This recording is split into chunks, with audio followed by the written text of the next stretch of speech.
விதமாக பேச வந்துள்ள நான் உங்கள் யோகீஸ்வரி. நம்பிக்கையோடு உன் முதல் படியை எடுத்து வை. முழு படிக்கட்டையும் பார்க்க வேண்டிய அவசியமில்லை. முதல் படியில் ஏறு. நம்பிக்கையுள்ள மனிதனுக்கு எப்போதும் ரோஜாதான் கண்களில் படும், அதன் முட்கள் இல்லை. சாதனைகள் எப்போதும் விடாமுயற்சியாலேயே அடைய பெற்றிருக்கின்றன, வெறும் வலிமையால் மட்டுமல்ல. பொதுவாக வெற்றி என்பது மற்றவர்கள் கைவிட்ட பின்பும் அயராமல் தொடர்வதாலேயே கிட்டுவதாகும். நீ வெற்றி அடைவதை உன்னை தவிர வேறு யாராலும் தடுக்க முடியாது. ஆசை இல்லாத முயற்சியினால் பயனில்லை, முயற்சி இல்லாத ஆசையினால் பயனில்லை. நான் மெதுவாக செல்பவன் தான், ஆனால் ஒருபோதும் பின்வாங்குவதில்லை என்பதுதான் முக்கியம். சலித்துக் கொள்பவன் ஒவ்வொரு வாய்ப்பிலும் உள்ள ஆபத்தினை பார்க்கிறான். சாதிப்பவன் ஒவ்வொரு வாய்ப்பிலும் உள்ள ஆபத்தினை பார்க்காமல் ஆபத்தில் உள்ள வாய்ப்பினை பார்க்கிறான். அன்றாட வாழ்வில் சாதாரண விஷயங்களையும் அசாதாரண முறையில் செய்யும் போது உலகத்தின் கவனத்தை உன் மீது திருப்ப முடியும்.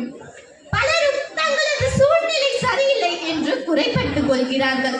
வெற்றியாளர்களும் எழுந்து தங்களுக்கான சூழ்நிலையை தேடுகிறார்கள். அத்தகைய சூழ்நிலை கிடைக்கவில்லை எனில் அவர்களை உருவாக்குகிறார்கள். வெற்றி பெறுவது மிகவும் எளிதானதை. என்ன செய்கிறாய் என்பதை அறிந்து செய். செய்வதை விரும்பி செய். செய்வதை நம்பிக்கையோடு செய். வெற்றி என்பது லட்சியத்தை படிப்படியாக புரிந்து கொள்வது. தளராத இதயம் உள்ளவனுக்கு இவ்வுலகில் முடியாதது என்று எதுவுமே இல்லை. தான் செய்து முடித்தேன் என்று மார்த்தட்டி சொல்லுகிற ஒவ்வொரு காரியத்துக்கும் நம்மை அறியாமல் வேறொருவர் உந்து சக்தியாகவும் மூல காரணமாகவும் இருக்கிறார். துருப்பிடித்து தேய்வதை விட உழைத்து தேய்வதே நல்லது. நீ நினைத்தால் விண்மீனையும் விழுங்கிட முடியும். அதுவே உன் உண்மை பலம். கடுமையான உழைப்பின்றி மகத்தான காரியங்களை சாதிக்க முடியாது.